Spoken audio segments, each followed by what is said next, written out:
Hello friends, నేను మీ ప్రదీప్ని. Today మన planning ఏంటంటే ఇప్పుడే ఫ్రెష్ అయ్యి వచ్చి మాయిశ్చరైజర్ క్రీమ్ అయితే రాసుకుని బయటకు వెళ్ళైతే మనం తినాలనుకున్నా. ఇక నేను బయటకి అయితే వచ్చేసా. నాకైతే ఈ తమ్ముడు కనిపించాడు. ఈ తమ్ముడు అయితే నన్ను ఒకటి అడిగాడు. అదేంటంటే, అన్నా నువ్వు ఎక్కువ స్పైసీ ఫుడ్స్ తింటావు కదన్నా, ఈ రోజు నీతో కలిసి నాకు double spicy chicken fried rice తినాలని ఉందన్నా అని అన్నాడు. సరే ఈ తమ్ముడు అయితే కాదనకూడదని అలా నడుచుకుంటూ ఫాస్ట్ ఫుడ్ దగ్గరికి అయితే వచ్చేసి 2 చికెన్ స్పైసీ ఫ్రైడ్ రైస్ అయితే ఆర్డర్ చేశా. ఈ తమ్ముడు స్పైసీ కదన్నా నువ్వు డబుల్ స్పైసీ వేయని అన్నాడు. ఆ మాస్టర్ అయితే స్పైసీ బాగా వేశాడు. ఇక ఫ్రైడ్ రైస్ అయితే వచ్చేసింది. ఇప్పుడు చూడాలి ఈ తమ్ముడు ఎంత స్పైసీ ఎలా తింటాడో.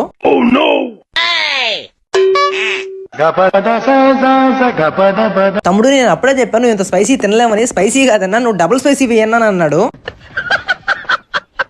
ఇక నేనైతే తింటున్నా, నాకైతే సరిపోయింది. ఇక మనోడు సాస్ వేసుకుని అయితే తింటున్నాడు. ఇక ఇద్దరం అలా చికెన్ ఫ్రైడ్ రైస్ అయితే తినేసి అలా బయటకి అయితే వచ్చేసాం. అన్న నాకు స్టమక్ లో అయితే బాగా మంటగా ఉందన్నా అన్నాడు. ఇక ఈ తమ్ముడు మంట తగ్గించాలని అలా జ్యూస్ షాప్ దగ్గరికి అయితే వచ్చి 2 ఫ్రూట్ జ్యూస్ అయితే చెప్పేసా. ఇక్కడ ఈ బాబాయ్ అయితే ఫ్రూట్ జ్యూస్ బాగా మిక్సింగ్ కొడుతున్నాడు. ఇక మన ఫ్రూట్ జ్యూస్ అయితే వచ్చేసింది. ఇక నేను తాగేసి మనీ ఇచ్చేసి అయితే వచ్చేసా. ఓకే ఫ్రెండ్స్, నెక్స్ట్ వీడియోలో అయితే మళ్ళీ కలుద్దాం. మీ లైఫ్ లో కూడా ఇలాంటి తమ్ముడు ఎవరైనా ఉంటే లైక్ చేసి, కామెంట్ చేసి, షేర్ చేసి, సబ్స్క్రైబ్ చేయండి.